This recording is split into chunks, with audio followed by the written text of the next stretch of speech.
Alright, I haven't worked on the car for a week and a half, but this is why. I needed a steering column because the other one wasn't going to work, and I wanted the normal GM wiring for the new wiring kits. So this has it, the right amount of wires. The old Buick column had a bunch more wires in it, and so that was going to work. So what I did is I got a steering column out of a 70 GMC truck. It already came with a wheel and stuff. I'll probably end up getting a different one, and I'll have to paint the column black. But how this is going to work is it has the spline on the bottom. So this shaft goes on there, and it's double D shaft, but it's too short. And here's the double D shaft off the Buick Regal box, and the attachment goes onto the box. So what I'm going to be able to do is, see how that slides out there, that double D shaft, pretty slick. So what I'm going to do is cut this one off right in here, and this will slide right in there. So I'll be able to put that in there, weld that there. It'll still have the collapsible deal, some of it, but it'll be a solid, very safe connection. So that'll all work, and then the shaft will be long enough. I'll get that done. So yeah, I need to do that. Oh, and then there's this cool little mount that came off the truck right there. So that goes on the firewall, and then there's a little band clamp goes around it, and it clamps it to the column. So that'll hold the column in place from the bottom, because before the column was held in place on the bottom by the steering box. So that will go on. That will go on right there, and do that. And yeah, I also got a set of pedals. I'll go video them too. They're in the house right now. I was doing a test there with a booster.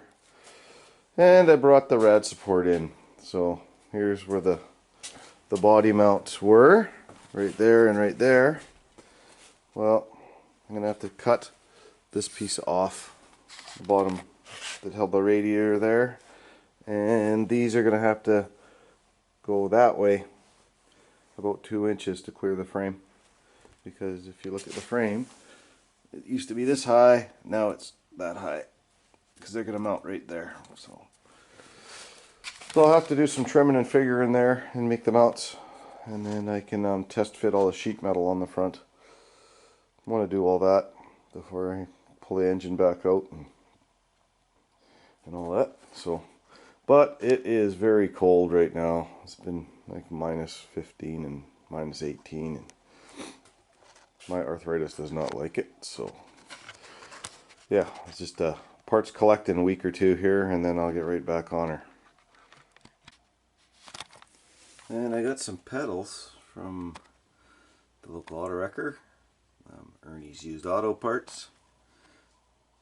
Friend Stuart owns the place, and these pedals are out of a Jeep TJ, and they look like they are going to work perfectly. I've got a 7-inch chrome booster, dual diaphragm, and the mounting pattern on the back of the booster just happens to be exactly the same as that. So it bolts right on. So yeah, I'll mount this under, and the column should fit right through here. Should go right through there.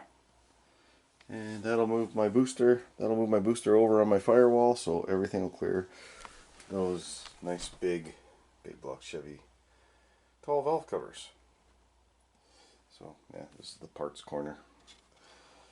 So yeah, and I will get braided stainless brake hoses. It's gonna be good.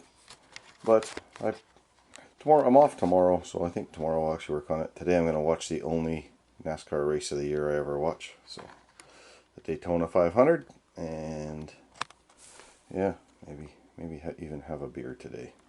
All right.